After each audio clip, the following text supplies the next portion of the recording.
Wani Robert Kananou, bonjour. Oui, bonjour madame. Dans le cadre de la restitution des 26 œuvres d'art du Bénin pillées par la France, le chef de l'État Patrice Talon a effectué ce dimanche le déplacement sur Paris. Ce mardi, aujourd'hui précisément, il est reçu par Emmanuel Macron à l'Élysée pour la signature de l'acte de transfert de propriété.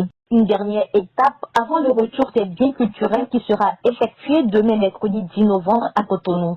Étant consultant culturel, digne fils d'Abomey, quelles sont vos impressions? Bon, c'est un sentiment de joie et de fierté qui m'anime en ce moment parce que tout n'était pas gagné à l'avance. En 2016, lorsque l'État béninois annonçait son intention de prendre les biens culturels, entre-temps pillés par la France, on était tous inquiets du fait que la législation française ne permettait pas un rapatriement parce que ces œuvres sont déjà du patrimoine inaliénable de la France.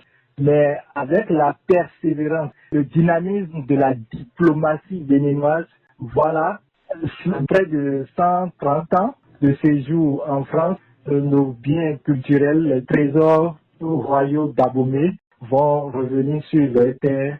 C'est toute une fierté et cela augure d'une notoriété pour notre nation. Vous savez, cette restitution constitue même une jurisprudence pour toute l'humanité. Depuis quelque temps, on assiste à des réclamations de biens par d'autres pays qui, entre-temps, ont été pillés. Et chaque fois que cela est fait, c'est sur le modèle du Bénin. Donc, en quelque sorte, en crise, notre pays continue d'être le quartier latin de l'Afrique.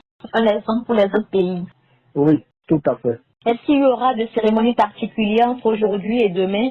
Des cérémonies particulières, je n'en saurais trop dire, mais tout compte fait. Il y a un côté ésotérique concernant les œuvres, parce que ce n'est pas seulement des œuvres d'art, mais c'est des œuvres pour la plupart cultuelles. Lorsque nous prenons les hôtels portatifs à Saint, par exemple, il y a des esprits des dauphins qui sont supposés consignés dans ces œuvres-là.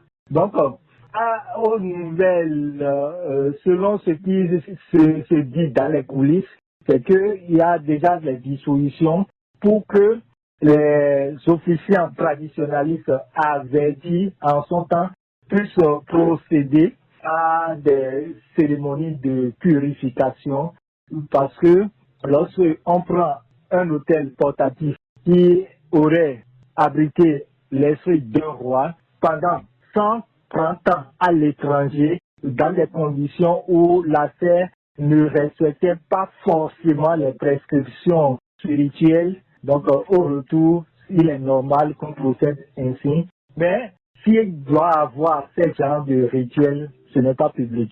D'accord. Le retour de ces biens culturels a-t-il un sens sur le plan spirituel? Beaucoup de sens, beaucoup de sens. Désormais, on sait que depuis 1960, le Bénin est politiquement indépendant.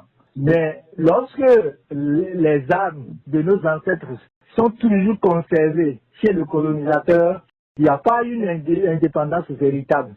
Donc, avec le retour de ces biens, on assiste maintenant à un début d'indépendance identitaire, une indépendance culturelle de notre pays, une indépendance patrimoniale.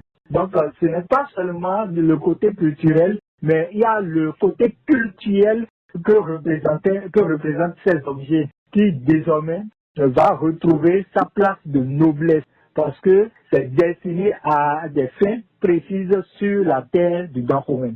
Et heureusement, ces objets ont retrouvé cette terre-là. C'est à l'honneur de nous tous. Wani Robert Kananou. Oui. Merci pour toute cette précision. Je rappelle que vous êtes consultant culturel et écrivain. Merci beaucoup, madame. Merci et à très vite. Merci. Prime News TV Bénin.